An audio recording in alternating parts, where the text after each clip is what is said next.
Doyle měl na starosti opravy na 17. ulici a nyní potřebuje dostat svůj jeřáb k poškozené hrázi kanálu London Avenue. Měl bys to tam ukotlit, zvednout to do vzduchu, otočit a položit dolů.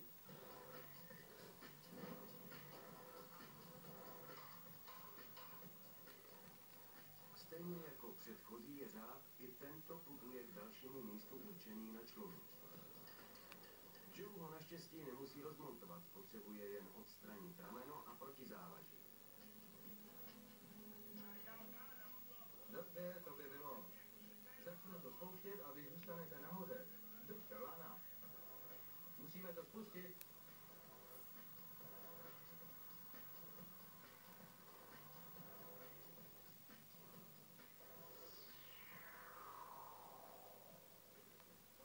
Chceš tam vylézt?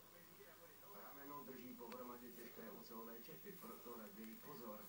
Ten čep vyletí ven.